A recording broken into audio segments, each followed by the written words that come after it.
West Coast Cookbook and Speakeasy with Chef Justice Putnam. Netrootsradio.com.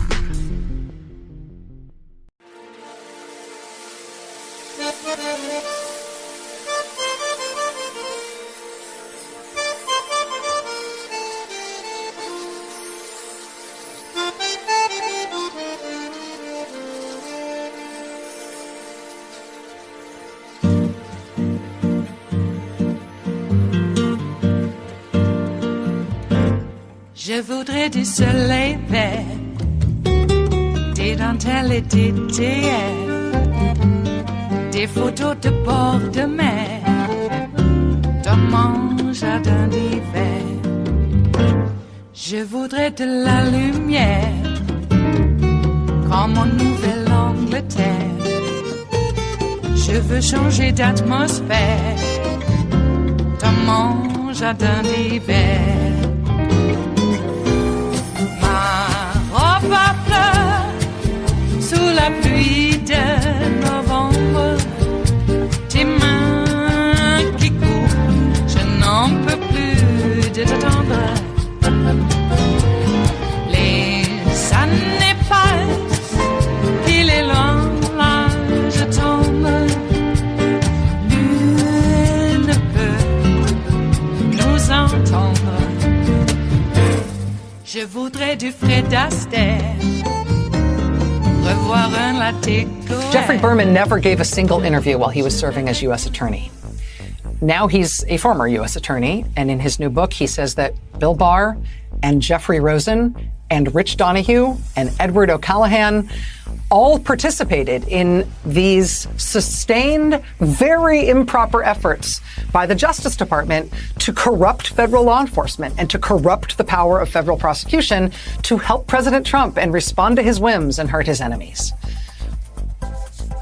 Berman also says he was removed from his office because something about his work as U.S. Attorney threatened the re-election of the president in 2020. First of all, what was that? But second of all, what do we do here? What do we do with this? I mean, it is a problem for us as a country that we elected a president who wanted to use the Justice Department like this. We know that's a problem, I think. One could argue, though, that it's an even bigger problem that there were all these senior Justice Department officials who were happy to do it, who did it, who perverted not just investigations, but prosecutions and pleadings and sentences. They actually did it. A corrupt man, a corrupt leader is a tragedy. A law enforcement agency that has proven itself to be corruptible, that needs to be fixed. This has to be fixed.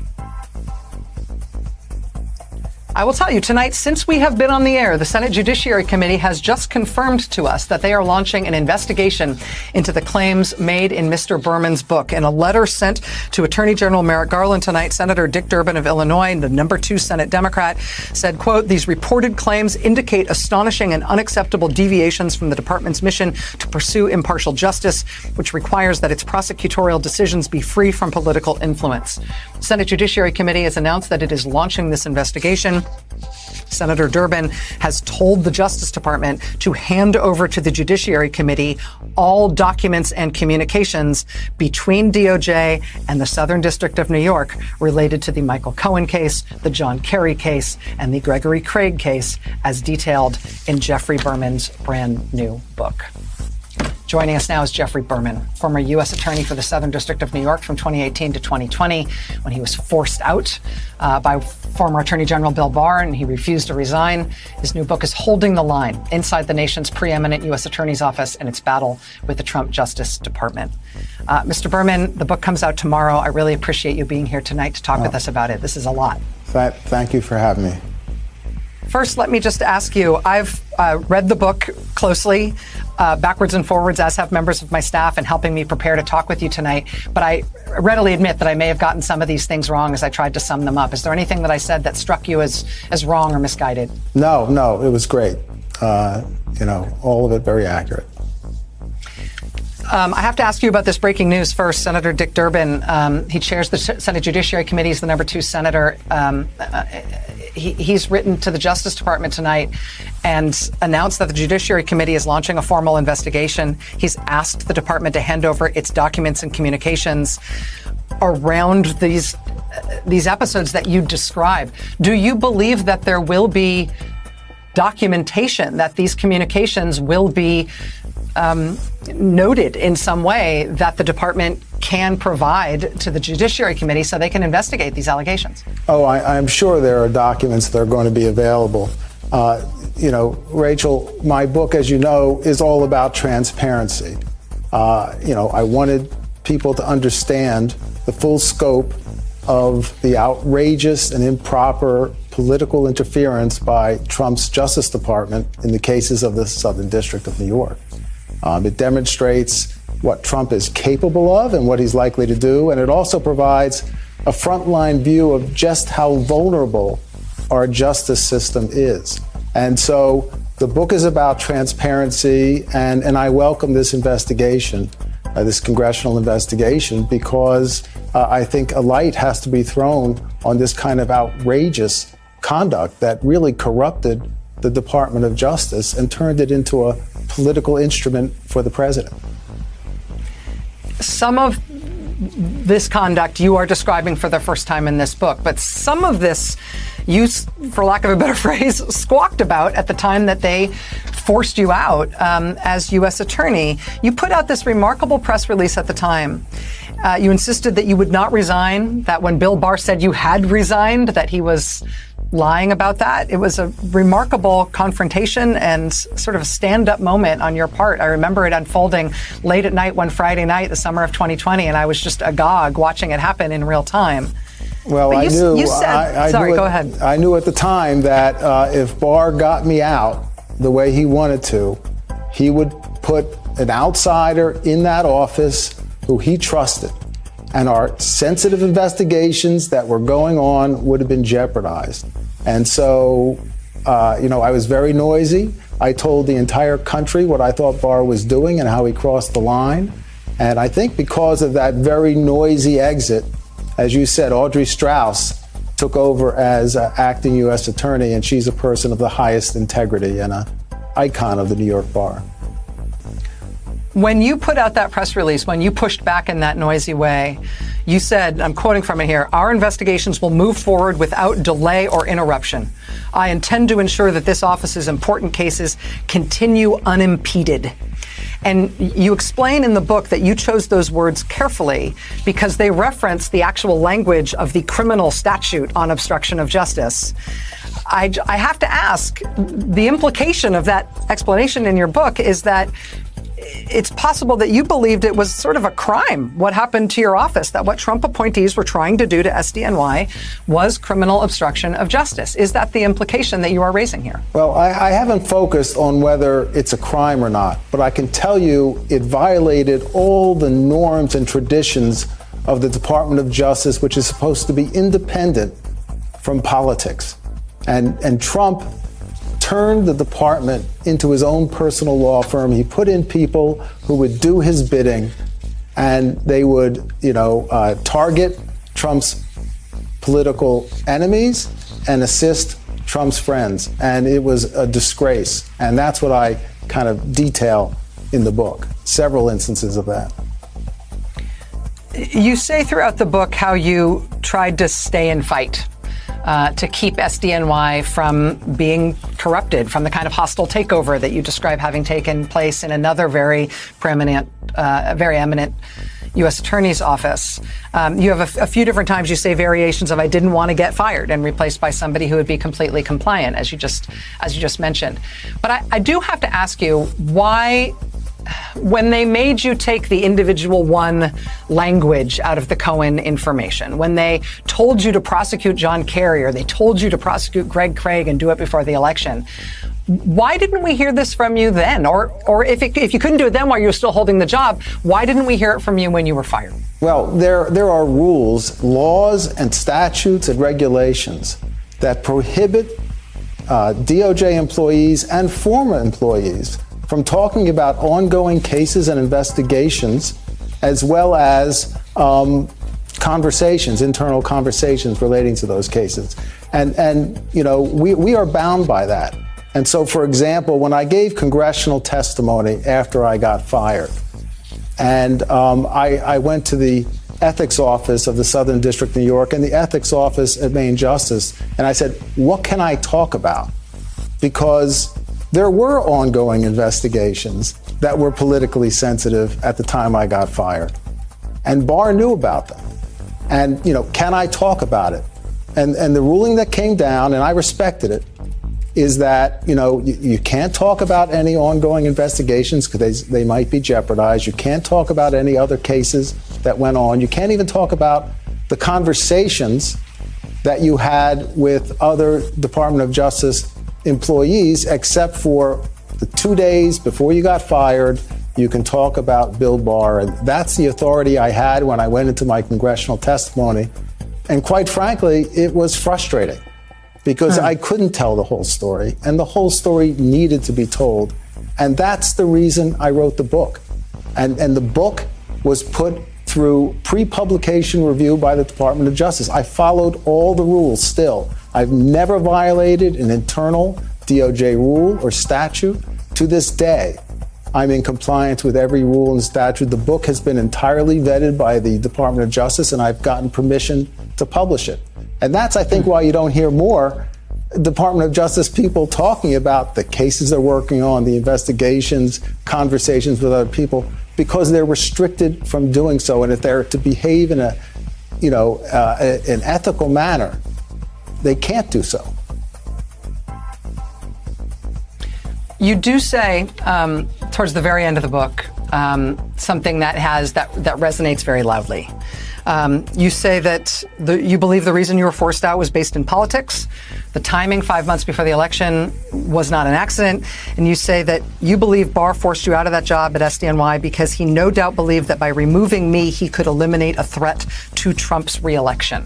How was your work as U.S. Attorney a threat to Trump's reelection?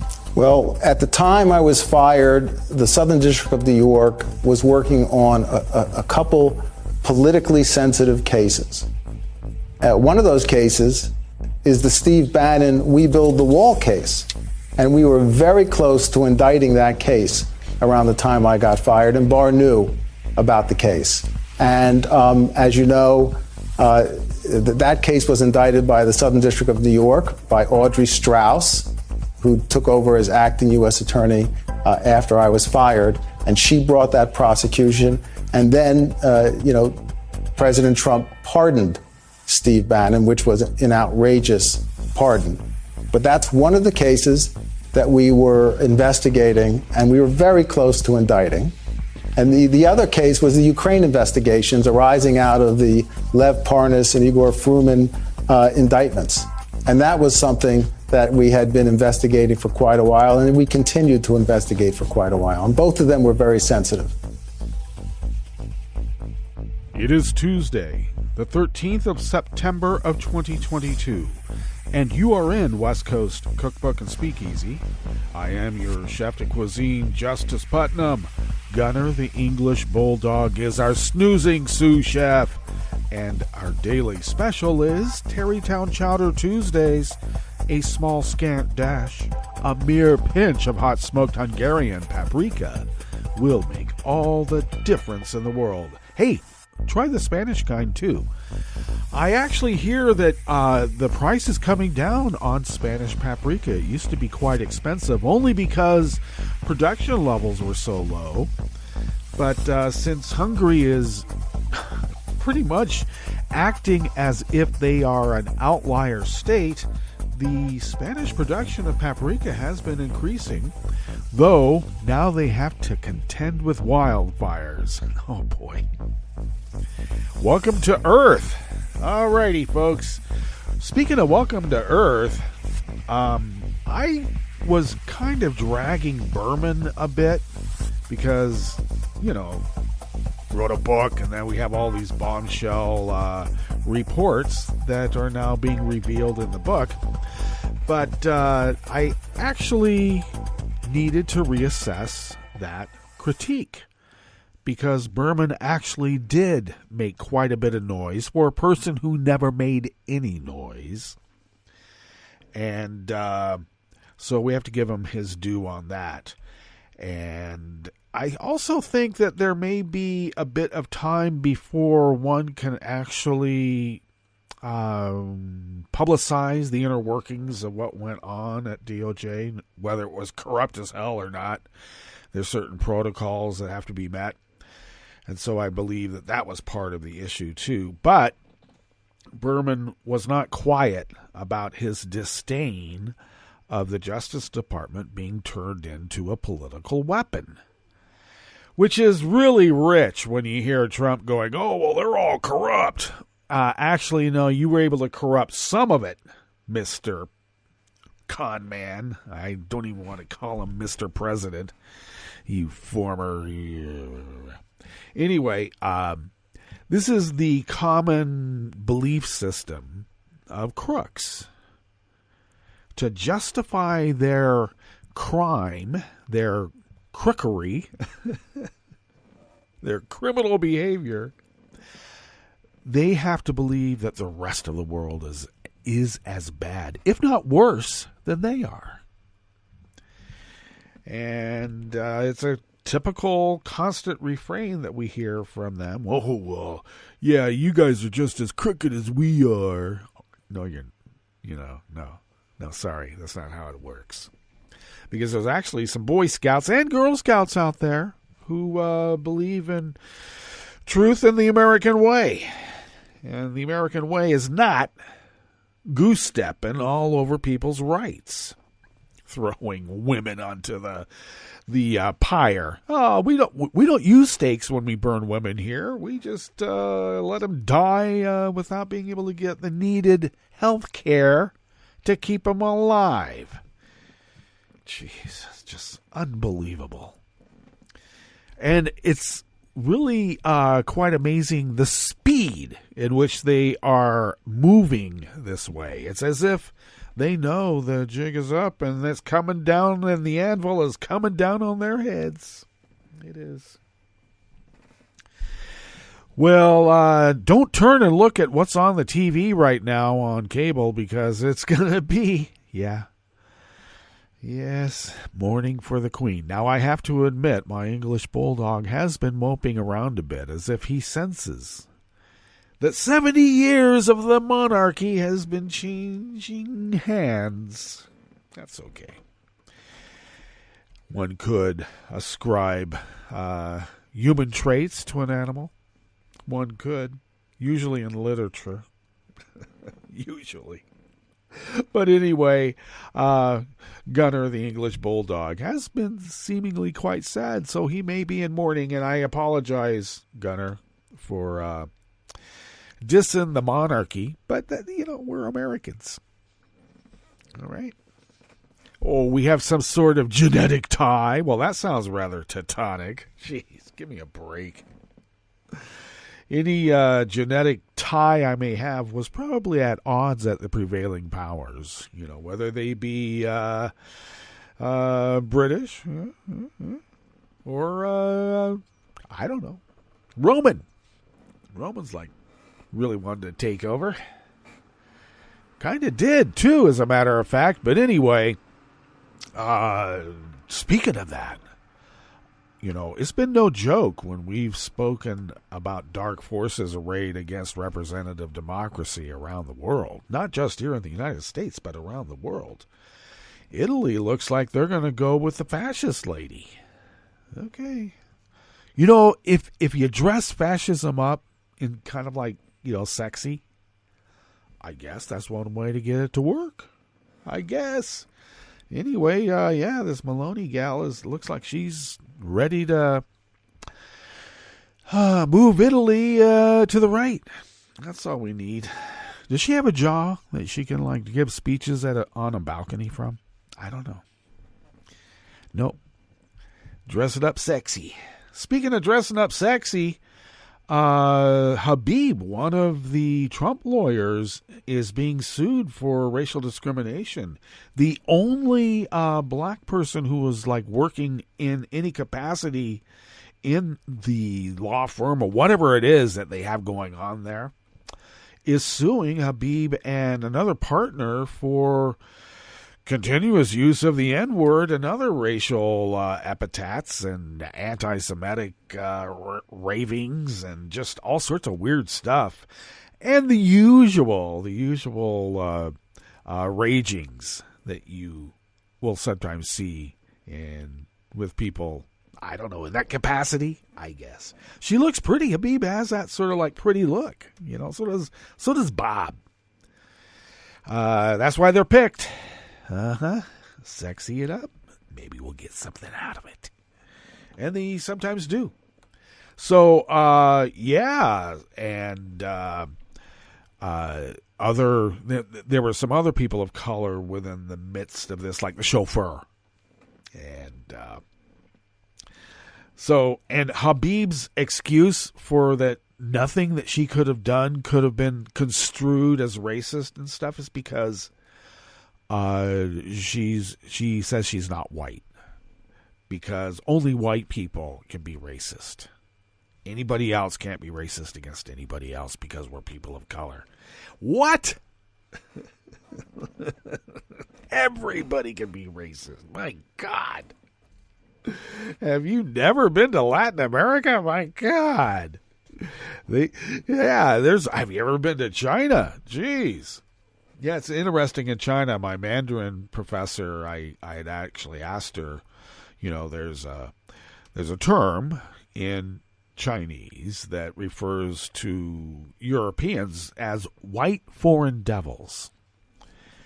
And so I asked, well, what do they call black people when they go there? And they call them, and they are literally in, the translation would be black white foreign devils. But really white, as she explained to me, really meant sort of European type. So they didn't really have a term for that kind of region. So they used a racial component. But how could they be racist? They're not white. Give me a break. Jeez. Carolyn Forche wrote a great poem about the Colonel. And that guy was steeping in racism. Against Indians and other subgroups of the Latin diaspora that didn't meet his, purity standards. I guess that's what they call it. Other people call it racism, bigotry at best. Yeah, Habib, I'm not racist because I'm not white. Oh, really? I guess because she's Middle Eastern or something, so. Yeah, there was a lot of dirty Jews thrown around in that office, too. Dirty Jews. And then the only Jewish person working there, who apparently was, didn't let on that they were Jewish, apparently. But, according to this lawsuit, they would wait for Habib to leave the room, and the partner, too. I can't remember his name offhand right now. But they would leave the room and pretty much roll their eyes like, God, see what I have to put up with? My God. Oh, also, I guess to pump themselves up, they would blast rap music, and they just figured all black people like rap music, and apparently this particular aide, or I don't think she was an intern, but regardless, she resigned her position after about 6 months.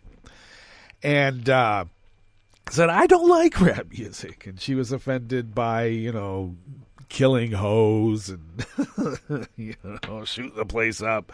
But apparently Habib and her partner would blast Lil Nas and others. I don't know. More gangster rap, apparently, than even Lil Nas. To pump themselves up for when they would go to court for Trump. What? I don't know. Maybe that's why Kanye West likes. Is it Kanye? Kanye. Maybe that's why he likes the Trump orbit. Okay, well, I could do without, I suppose, the hateful, frat boy sorority house type, behaviors. It seems like it. Trump is sort of like a frat boy, rich boy. Rich frat boy. There we go. I'll get it out. It's only Tuesday. That's my excuse. He's not sort of, he is. He's carried it on into his old age. Now, some people would grow out of that. Some people.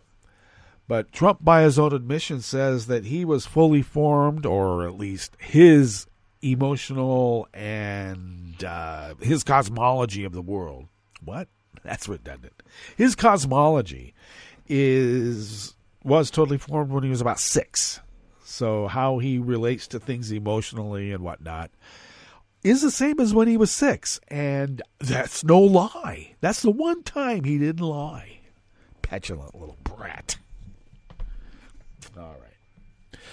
Oh, speaking of which, petulant little brat that I might be, why don't we delve into what we have in store for you here in this salon we call West Coast Cookbook and Speakeasy. Yeah, at the top, that was Jeffrey Berman breaking it down about how Trump and Barr manipulated the Justice Department to not only cover Trump's ass, but to go after his political enemies. After Kerry. My God. And then he blames, now he's saying that Biden's doing that. No, sorry, we're back to going by the book. That's why you're getting away with this stealing secrets and then calling them your own. Can't see his taxes and we can't get the nuke secrets back. I think there's something wrong with that picture. On the rest of the menu, Amtrak canceled some long-distance passenger routes in anticipation of a national freight strike.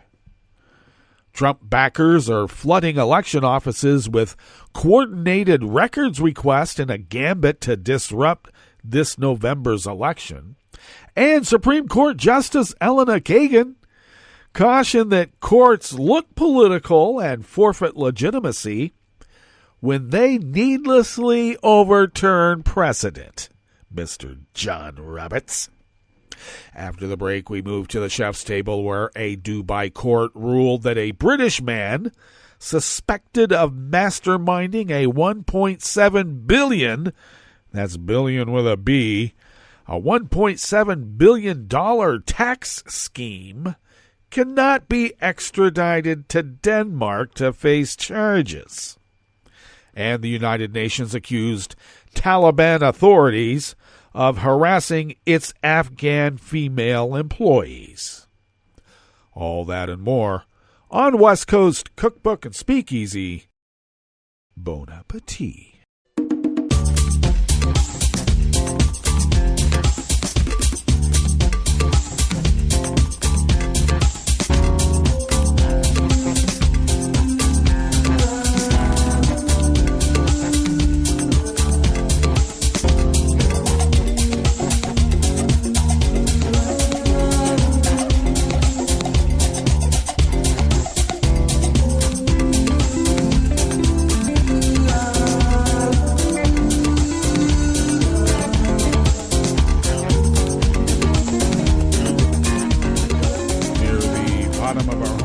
At netrootsradio.com. To the right of the page is the chat room link, and the chat room is monitored by Kelly Lincoln, and we thank Kelly for doing so. To the left of that chat room link across the page, near the bottom of our homepage at netrootsradio.com, is the link to our Patreon page.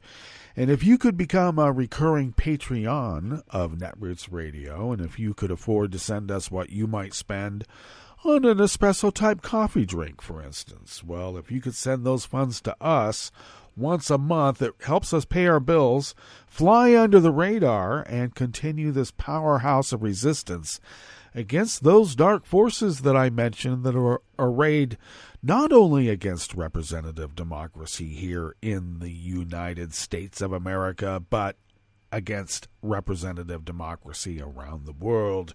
We are a small bulwark against that, and we thank you for allowing us to fulfill our civic duty as the founders originally intended so many years ago. If you would like to follow Netroots Radio on Twitter, you can do so at Netroots Radio. Tom takes care of that, and we thank Tom for doing that. Follow me on Twitter at Justice Putnam. I post the show notes and links diary on Daily Co's at 10 minutes before showtime. And you can find those show notes and links by going to my Twitter feed, and then you can see all my Twitter feed too. Follow the show on Twitter at Cookbook West, and pick up podcasts by way of Spreaker, Stitcher, TuneIn, iHeart, YouTube, iTunes, or is it Apple Podcasts? Really, wherever podcasts can be found, and you can also find the deep archive of the Netroots Radio Library from the last 11-plus years on the Internet Archive at archive.org. Okay, this first offering here, I forgot, update about Mom. She's doing better. It's great. Thinking that she might be coming home pretty soon here. Got a call from the doctor yesterday. They wanted to move her appointment up from Thursday to tomorrow. So I haven't heard how that has ferreted out, but we will ferret it out a little bit later. Mostly sometime after this show. Anyway, she's doing much better. Still has a little bit of a ways to go, but I got to say her disposition and awareness level to me has not only met baseline, but has actually surpassed that baseline into a more positive. So we'll see. I mean, she still has a little bit of, some confusion that I may have mentioned or intimated before, but without having to concentrate on the constant grinding pain, her disposition and awareness levels have dramatically increased. So that's all good news. And we'll find out when she comes home. I'm thinking pretty soon. So I guess I better dust. I got some dusting to do. Oh, my God.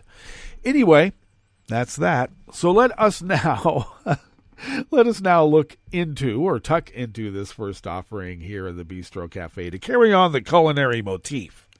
Okay, we tuck into dishes, as you know. And this first offering here in the Bistro Cafe, part of West Coast Cookbook and Speakeasy, is by Ian Duncan and Luz Lazo out of the Washington Post. A possible strike by freight rail workers began to disrupt the nation's passenger rail yesterday, Monday, while potentially rattling commutes and cross-country travel for thousands of Americans if a strike is not diverted or averted. Amtrak announced yesterday, Monday, that interruptions will begin today on its national network. The passenger railroad said it is pulling trains on 3 long-distance routes to, quote, avoid possible passenger disruptions while en route. It should be en route. En route. Anyway, these initial adjustments, Amtrak continued, could be followed by impacts to all long-distance and most state-supported routes. These adjustments are necessary to ensure trains can reach their terminals prior to freight railroad service interruption if a resolution in negotiations is not reached, Amtrak said in a statement.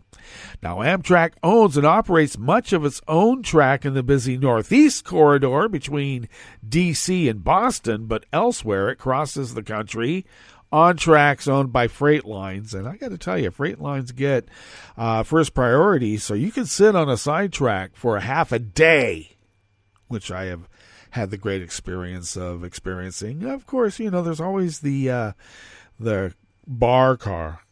Yeah, go have a drink. Anyway, commute lines that run between major cities and suburbs often operate on a similar model. Those freight tracks likely would not be available to passenger trains in the event of a widespread strike. Any disruption would affect a passenger rail industry already weakened by 2.5 years of the pandemic, which has hit commuter rail lines especially hard.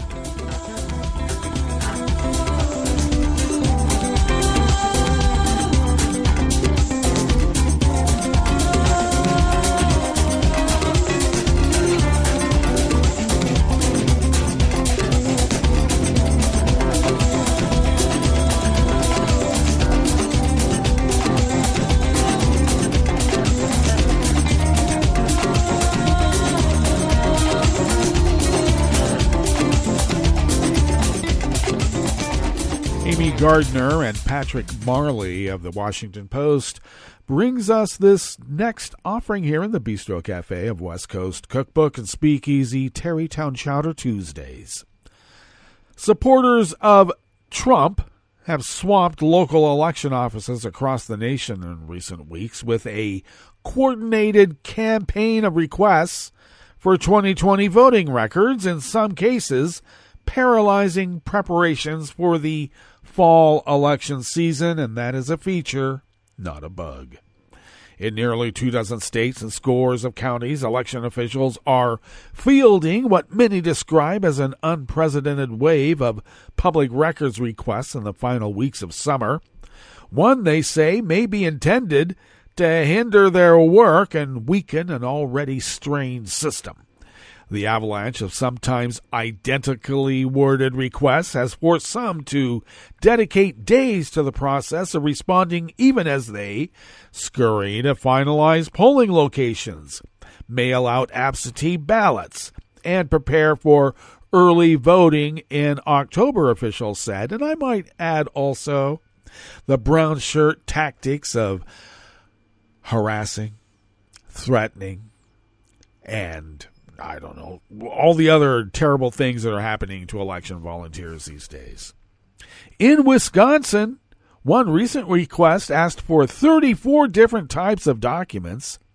In North Carolina, hundreds of requests came in at state and local offices in one day alone. In Kentucky, officials don't recognize the technical-sounding documents they're being asked to produce, and when they seek clarification, the requesters say they don't know either. Yeah, I was just told to fill this out and send it to you. I don't know anything. The use of mass record requests by the former president's supporters effectively weaponizes laws aimed at promoting principles of a democratic system, that the government should be transparent and accountable. Public records requests are a key feature of that system used by regular citizens, journalists, and others. In interviews, officials emphasize that they are trying to follow the law and fulfill the requests, but they also believe the system is being abused. I smell Bannon. I smell Bannon and the deconstruction of representative democracy that he talks about every day on his damn podcast. Many administrators say they suspect that may be the point of disrupting the whole system. They believe that those organizing the effort are not out for information, but rather are trying to cause chaos as their fall crunch time approaches, making it more difficult to run smooth elections and giving critics new openings to attack the integrity of election administration in the U.S. They point to the identical nature of the requests, as well as the number of duplicates individual counties have received, each one of which they must respond to by law.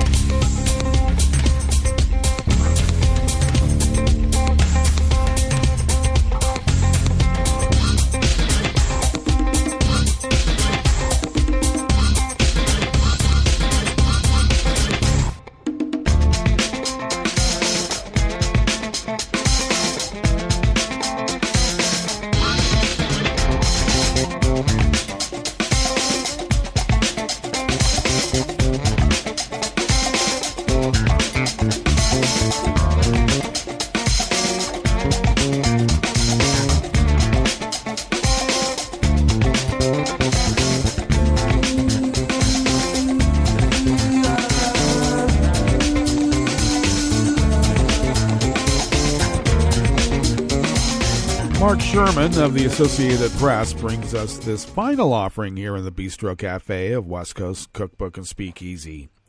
Supreme Court Justice Elena Kagan yesterday, Monday, cautioned that courts look political and forfeit legitimacy when they needlessly overturn precedent and decide more than they have to. speaking less than 3 months after a 5-justice conservative majority overturned Roe v. Wade's constitutional guarantee of abortion access. Kagan said the public's view of the court can be damaged, especially when changes in its membership lead to big changes in the law, as in almost immediately, in this reporter's opinion. She stressed that she is not talking about any particular decision or even a string of rulings with which she disagreed. Wink, wink. Still, her remarks were similar to points made in dissenting opinions she wrote or contributed to in recent months, including in the abortion case.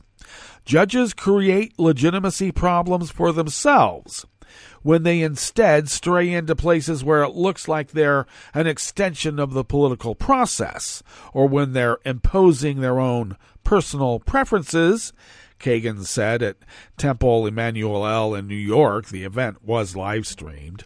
The 62-year-old New Yorker struck a different tone from Chief Justice John Roberts, who spoke to a gathering of judges and lawyers in Colorado Springs last week. Simply because people disagree with an opinion is not a basis for questioning the legitimacy of the court, Roberts said. The Chief Justice has been a consistent defender of the court's legitimacy against complaints that the court is not much different from the political branches of the government. But Kagan said the court risks damaging its own legitimacy when big changes in the law follow changes in the court's membership. The public has a right to expect, she said, that changes in personnel don't send the entire legal system up for grabs. Kagan joined the court in 2010, an appointee of President Barack Obama.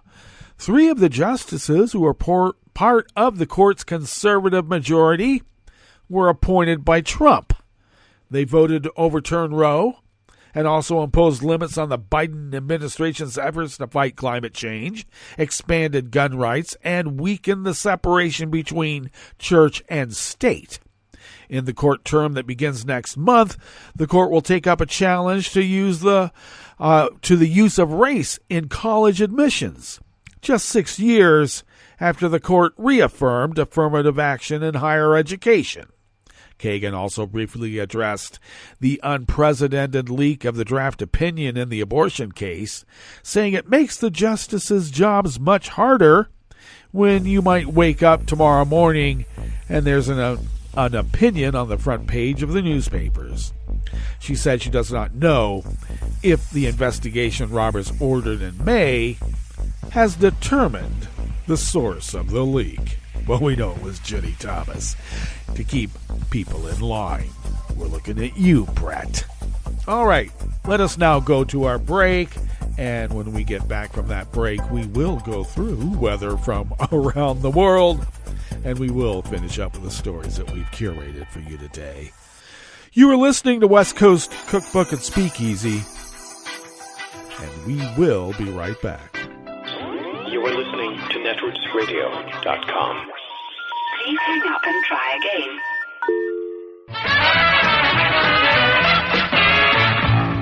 From a point at sea to the circles of your mind, a new force is at work for planetary transformation. New radio for a new Earth.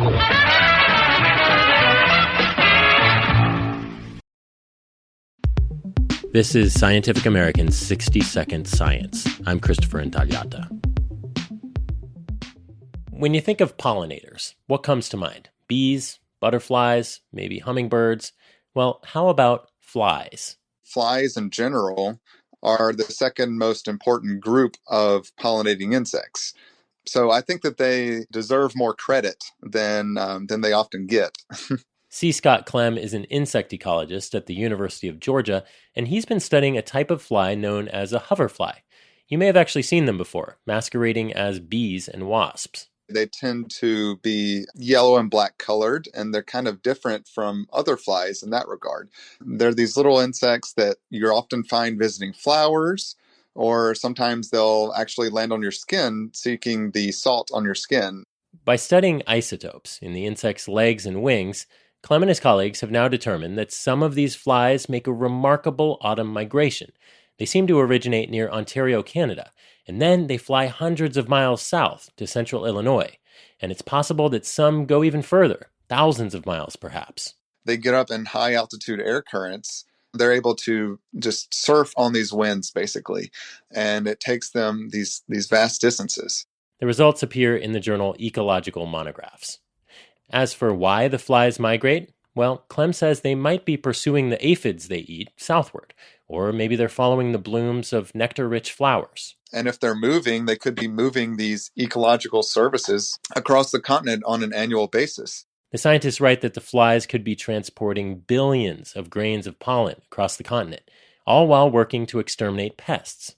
So even if hoverflies' bee-like appearance is mere mimicry, the ecological services they provide could very well be the real deal.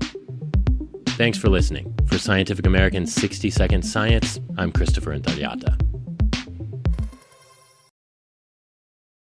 Wouldn't it be great if life came with a remote control? You know, you could hit pause when you needed to, or hit rewind. Like that time you knocked down that wasp's nest. Uh-oh. Or that time you forgot to roll up your windows in the car wash. Fantastic. Yeah, a remote control would have come in handy then. Well, life doesn't always give you time to change the outcome, but prediabetes does. With early diagnosis and a few healthy changes like managing your weight, getting active, stopping smoking, and eating healthier, you can stop prediabetes before it leads to type 2 diabetes. It's easy to learn your risk. Take the 1-minute test today at doihaveprediabetes.org. Life doesn't come with a remote control. Yikes! So you're on your own with the wasps. You have the power to take control of prediabetes. Visit doihaveprediabetes.org today. That's doihaveprediabetes.org. Brought to you by the Ad Council and its Prediabetes Awareness Partners. Hi, it's Tom. Could we humbly suggest your donation to netrootsradio.com? All we've got to run this 24-hour powerhouse of progressive resistance radio is what comes out of our own wallets. And you are our biggest donor. It doesn't take much, $3, $5. Just go to the bottom of our netrootsradio.com page and hit our secure donate button. Heck, you can even make a recurring contribution. So donate what you'd like at the bottom of our netrootsradio.com's homepage. Because you are our biggest donor. netrootsradio.com. Together, we are Resistance Radio.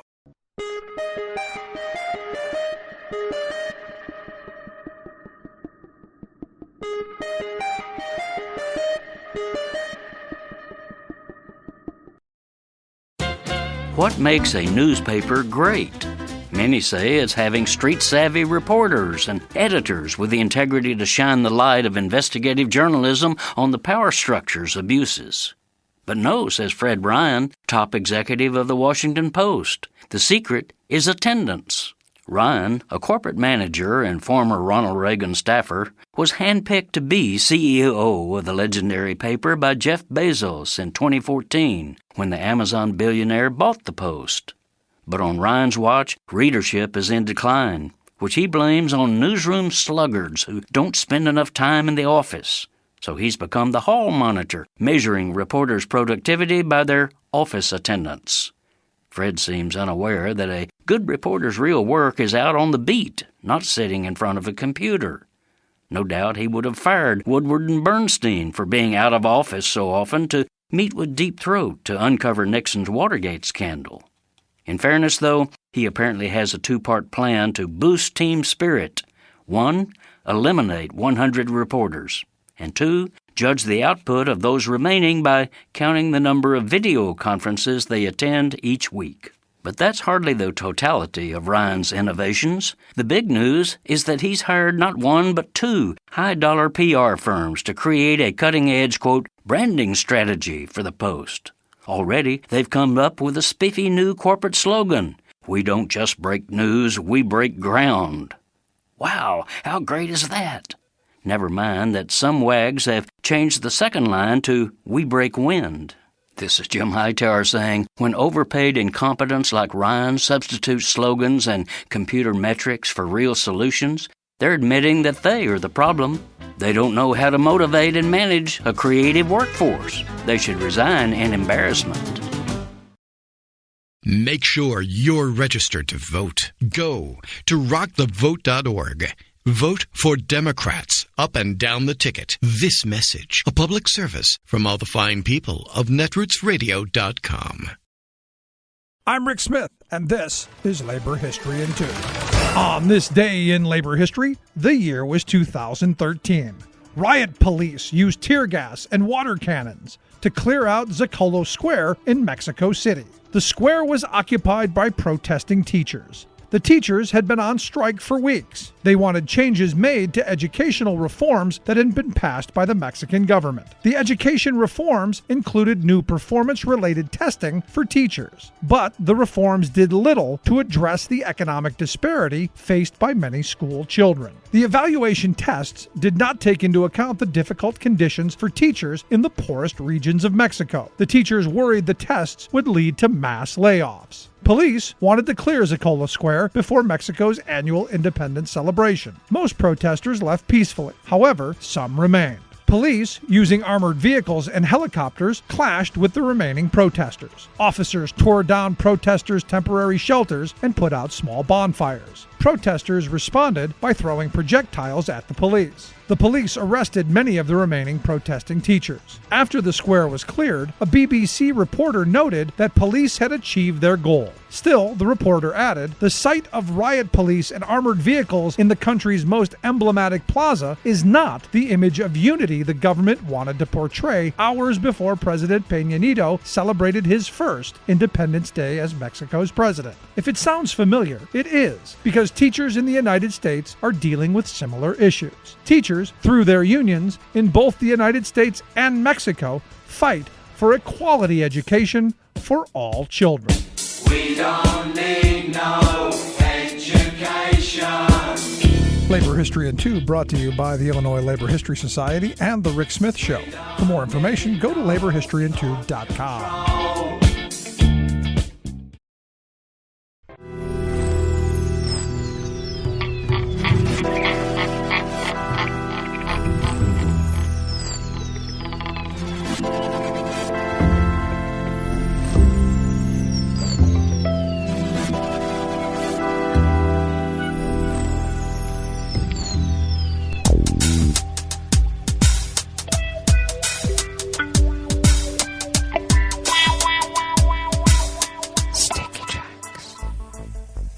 Thank you for accompanying us here to the chef's table at West Coast Cookbook and Speakeasy Tarrytown Chowder Tuesdays. We always begin, whether from around the world, along the banks of the Rogue River in the Rogue River Valley of Southern Oregon on the west coast of the continental United States of America, where it is currently 54 degrees Fahrenheit, expecting highs of only in the low 80s, which is quite a respite from the scorching temperatures in which we've had recently. Looks like we'll have partly cloudy skies throughout the day with winds out of the west at 5 to 10 miles per hour. Partly cloudy skies overnight with lows in the low 50s with winds out of the northwest at 5 to 10 miles per hour. And then partly cloudy tomorrow with highs in the low 80s once again. Winds will then be shifting out of the west southwest at 5 to 10 miles per hour. The dashboard no longer carries the confirmed cases of coronavirus and the deceased totals, and that is because the state is no longer posting them. But we will find out what those totals are because the pandemic is indeed not over. Ragweed pollen is rated moderate right outside the window here in Rogue River. The air quality index for the region is moderate at 53 parts per million, and the daytime UV index is high at level 6. Barometric pressure is rising at 29.92 inches. Visibility is up to 9 miles, and relative humidity is at 90%. Weather from around the world is brought to you by a crowd of crowdsourced weather stations that a crowd crowdsources from around the world. London is 67 degrees with rain showers. Paris is 78 degrees and sunny, though they are under a thunderstorm and lightning advisory, which could impact critical electrical infrastructure. Rome is 85 and fair. Kyiv is 53 and cloudy. Kabul is 67 degrees and clear. Hong Kong is 84 and fair. Tokyo is 80 degrees and mostly cloudy. Sydney, Australia is 54 and partly cloudy. San Francisco, California is 58 degrees and mostly cloudy with a small craft advisory on the bay and offshore. And New York, New York is 78 degrees Fahrenheit and partly cloudy. And that is weather from around the world, brought to you by a crowd of crowdsourced weather stations that a crowd crowdsources from around the world.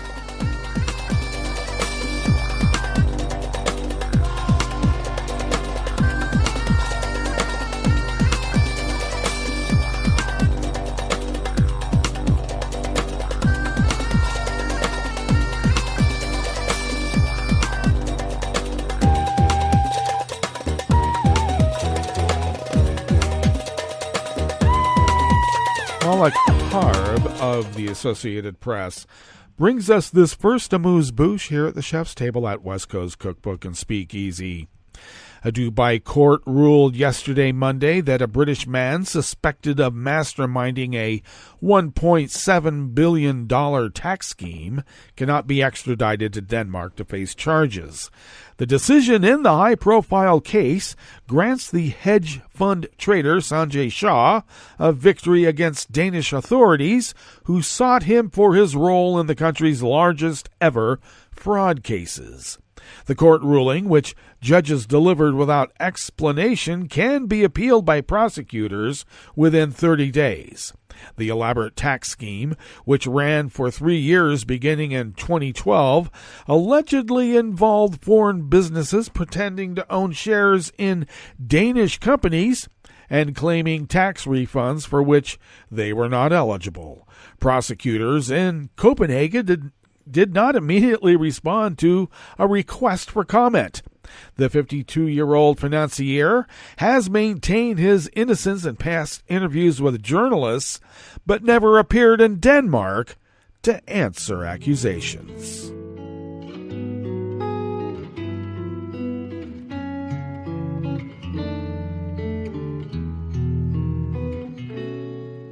Je te donne ce mon amour pour la vie entière.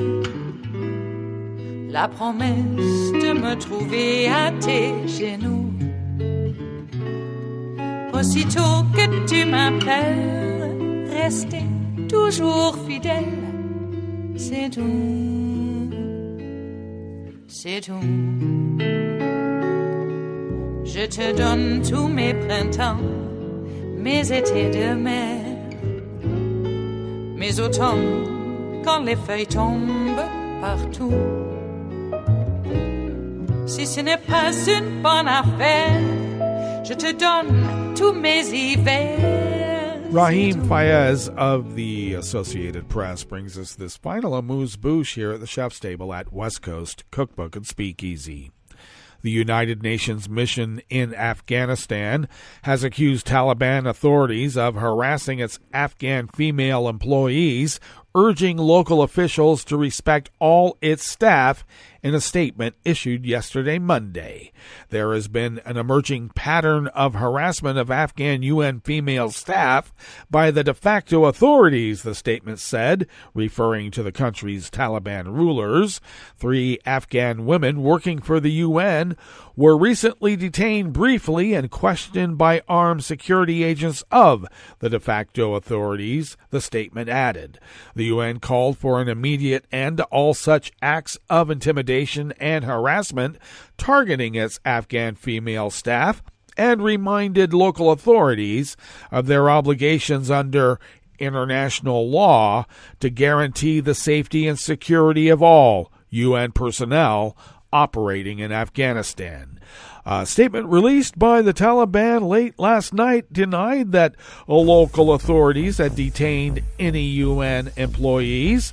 The statement added, in southern Kandahar province, authorities had stopped a group of women, but when they realized they were UN employees, they stopped questioning them. Well, that brings us to the end of our broadcast period for the day. But you do know Netroots Radio broadcasts on, and we will meet up here tomorrow for Smothered Benedict Wednesdays. So do stay tuned to Netroots Radio all day and all night for all the breaking news as it breaks. And we will meet up here tomorrow, right here, in West Coast Cookbook and Speakeasy. Bon appetit.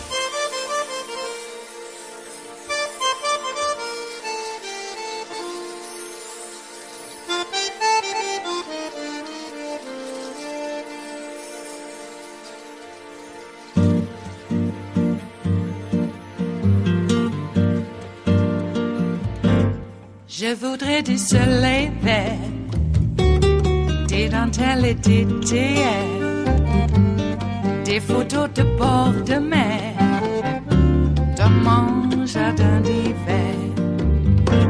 Je voudrais de la lumière, comme en Nouvelle-Angleterre. Je veux changer d'atmosphère, dans mon jardin d'hiver. Ma fleur sous la pluie de novembre, tes mains qui courent, je n'en peux plus de t'attendre. Les années passent, il est loin, là je tombe. Nul ne peut nous entendre. Je voudrais du Fred Astaire, revoir un latte Goël. Je voudrais toujours te plaire dans mon jardin d'hiver. Je veux déjeuner par terre, comme au long de golfe clair, t'embrasser les yeux ouverts dans mon jardin d'hiver.